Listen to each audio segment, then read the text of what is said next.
Previously on T-Man 978. Here they are in their robot modes. Tiny, tiny things. They're barely, I don't even know if they're 2 inches. But T-Man 978 Shill Review. hello everyone, T-Man 978 once again bringing you a review from Matt Partsformer. This is Magic Square's MS B56 Tyrannosaurus Rex, or as you know him, Dinobot Grimlock. Grimlock is the leader of the Dinobots, a subunit of the Autobots from Transformers Generation 1. Here are his tech specs right there, if you want to see that. Inside, you get Tyrannosaurus Rex in a clamshell, and you get a Ziploc bag with the instruction manual, a collector's card that is definitely credit card quality. It's tiny. It has the tech specs right here in plain sight. He's not that fast because he's a big giant T-Rex. And you get some extra accessories, including his blaster that he's known for, his sword, a couple of extra dynamic hands that connect with a ball joint, and they have a hinge. You get this little fish. I can't remember the episode where he had a fish.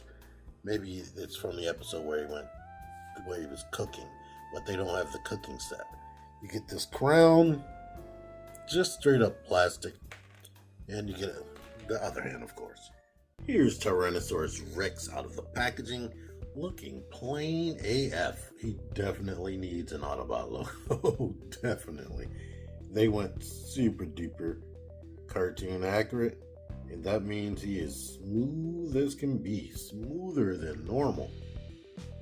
Let's give you a close-up.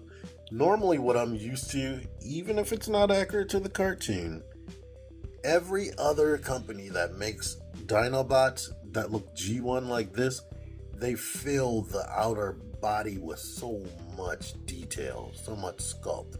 This went as cartoon accurate as you can possibly go. Even Takara told me it doesn't do this much cartoon accuracy. You do have some technical details inside of the wing right there. So there's that. And now when you take it out the package, for me, it's heavy. It has some weight to it. There's no die-cast that I know of, but it still has some weight to it. But Magic Square, ugh, I can't explain it. It's like good quality, and it doesn't feel like anything's per se cheap, but I don't like the way the plastic feels. You'll have to have it in hand. I don't like the way the plastic feels. Here's a close-up on the face. Yeah, the plastic is somewhere between 3D printed and just regular. I don't know what it's made out of, but yeah. It doesn't have those lines on it. Don't think that when I say 3D printed. Everything's smooth, but yeah. The posability on this thing is nuts. The one thing that it's missing to me is ankle rocker, the ability to rock the foot backward and forward. Like, that really takes away from things because the head can look all the way up. You have hips that kick all the way up. There's double jointed knees. The feet not being able to rock forward to sustain some of the poses you can get with the body, and of course the ab crunch. It takes away from it, to be honest. Now, to even get this, I have his foot halfway transformed so that I could have the foot leaned up a bit. I mean, you can do this, but yeah. And outside of that, quality-wise, I think it could have used several ratchets or like some type of ratcheting style system to keep some of these joints in place. Because some things move a little bit looser than I would like, definitely. But here I am. That was him holding this gun, him holding this sword. You can take the sword out the hand, bring this down, getting this off of the peg hole right here is very difficult, to be honest. In fact, I almost want to do it off camera so I don't knock my whole lamp system off. And getting this in is also difficult.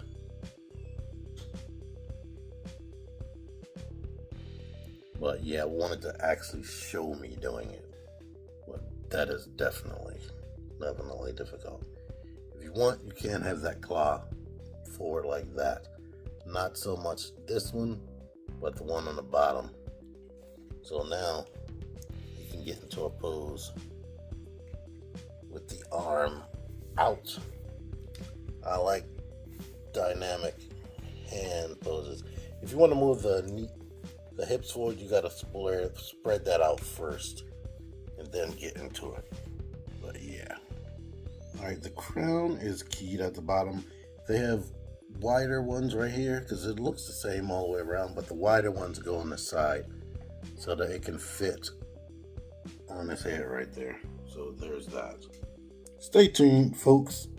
I'm probably going to have to do some real talk towards the end of this situation. But that was a sword. And here is this fish right here.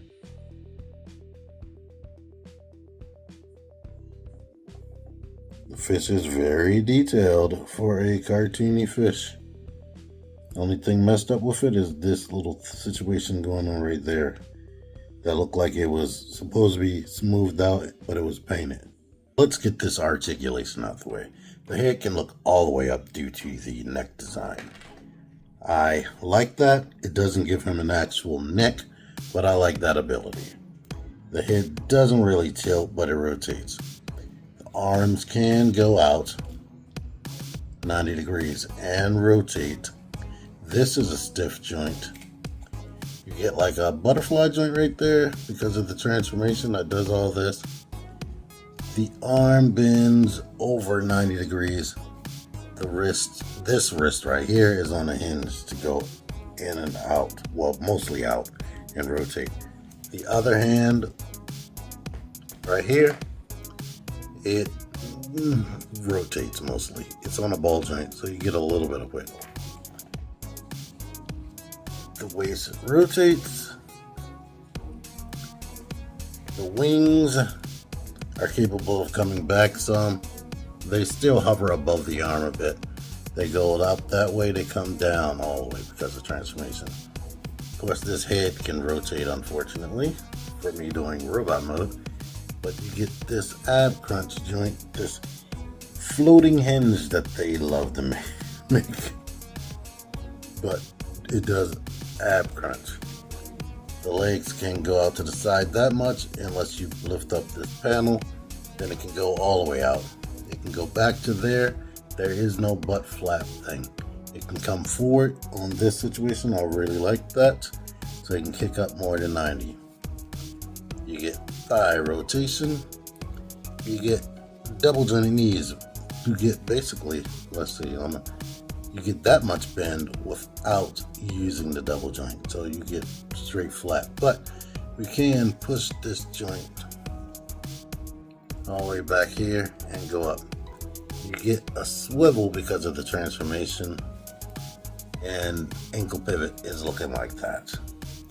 Now, here's the real talk situation. This thing is loose than a mofo. It is frustrating me to handle. Like, one thing, while you're manipulating it, this head is just rocking back and forth. These wings, like I alluded to, or just straight up said, get in a daggone way. This panel right here moves so loosely. This transformation joint is just constantly coming out while you're manipulating it. Doesn't lock into place at all. This hinge situation for the ab crunch, I mean, it's staying, it's mostly stiff, but you can imagine over time that being frustrating. And it just, they never, ever, as many times as they use this, because I know I've encountered this with 2 of their Optimus Primes right now. It's no like ratchety type situation. So it's just so loose, and the swivel right here is loose. The knees are decent until you get to like a certain point. But you shouldn't be holding your figure like this anyway. So don't, just forget I brought that part up. But it is looser than I would like. He let me hold his Constructicons before, and it was pretty much the same thing with them. Things not really tabbing or locking, and some of the joints being so loose. It was just, I didn't like the feel of it. Like I said, the plastic already feels weird. So then when you have stuff like that, it just takes away from the overall experience. But the thing has some weight. It looks good, and it is posable. So you can get it into the pose and then just worry about fixing little things like this situation moving right there. There's no lock for that. So you just go in knowing that it is going to be a chore to pose this thing, but it does look good and look like the cartoon like it should. I have these guys in the background, these new age mini bots. So let's compare him to them first. Here is New Age's Wasp, who is super duper tiny. Here are some actual Magic Square guys, and he's the appropriate height next to Prime, New Age Chaz. And here is a core class figure. That is a deluxe class Shockwave. So yeah. Alright, here he is in T-Rex mode. At least the cartoon version of his stance and whatnot. Super duper cartoon accurate. Probably more details back here than on the cartoon. But yeah, he still has that port in his back. Or he has a port in his back, I should say. So he can put the gun there if you want. Which is something he didn't do in the cartoon. Or you could put it that way, like a jetpack. But articulation. It can look up, can look down. Can rotate. Arms on 2 points right there. 2 points right here. Hand is on a ball joint. It can come in that much and swivel around. Nothing in the waist. Nothing in the tail, really. The tail can do that. The legs can go out like that. They can do that. They can swivel. They can bend like this. The foot doesn't have any like ankle pivot, but the toes do this. But yeah. What I was saying about the hinges and whatnot before in robot mode, same deal here. This elongates, but it collapses very easily. This side seems to not collapse unless you're trying to. But other option, you could give them the reverse leg stance if you want, and you could have a more upright like dinosaurs after the 90s.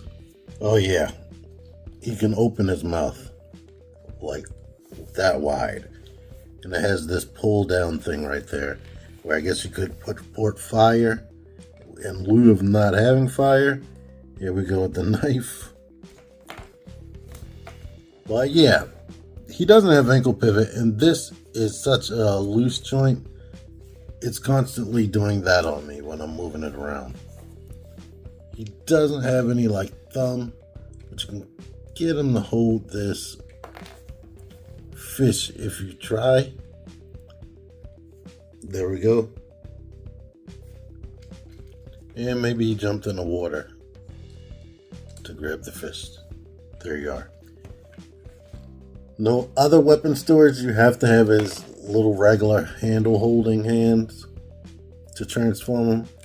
You can't put this crown on. Another feature he has, you can lift this up, rotate this thing around. We'll pull it down and rotate. And now he has red eyes. So yeah, I'm glad I thought about that before I forgot. In this mode, Optimus is that tall. But let me elongate his legs and stand him upright like he was on a cartoon. So yeah, pretty close to the same height, to be honest. Here's an Autobot car guy. Here's a New Age Autobot car guy. And here is an Insecticon from New Age right there. Oh, where are your little feet? Why is this falling over? Oh yeah. There we go. So very tiny compared to him. Here is a Minibot. New Age Minibot. So there you go with that. Yeah, it's decent, but like I said, it could have used some ratchets or something. This chest panel likes to just open up. I've transformed it to this a couple times, and that still doesn't want to shut flush. So that's aggravating. But it looks the part. It even has the masterpiece gimmick feature with the eyes, which is cool. It would be cool if they gave you fire for this mouthpiece. But yeah, the things I would have added is definitely some kind of ankle pivot. I mean, the toe can be positioned. Let me open this up. Positioned like this. Like, I really have no idea, unless it's supposed to be like that in robot mode. But if it's like that in robot mode, it kind of gets in the way of the hand. So I don't even know why I can do that. But it's cool. It's just, I don't like the way the plastic feels, like I said again. And some of the joints are looser than I would like. But yeah, still a decent figure. I don't know how much this costs. Hopefully cheaper than New Age would charge, because they charge old school masterpiece figure for something this size, which you saw was a deluxe class size. I wouldn't be wanting to pay more than $50 for it because of how the engineering. And the engineering isn't really all that complex. It's probably only about, no, it's more complex than the Studio Series Grimlock. It has more steps because of the way this changes. Like, this changes the whole look of the belly, unlike what you would normally get. That's the thing that Matt loves about this guy. But I'm going to have a separate transformation video. Stay tuned for that, or maybe the link should be in the description or at the end of this video. If it's not, stay tuned. I'm about to film it right after this. Anyway, thank you for watching. Until next time, T-Man978 out of here. Figure action. That one's me. Join the Syndicate Toy Hunters Facebook group. Link in the description. Click the videos. Click the videos, baby. Click the videos. You should really click these videos. Click the videos.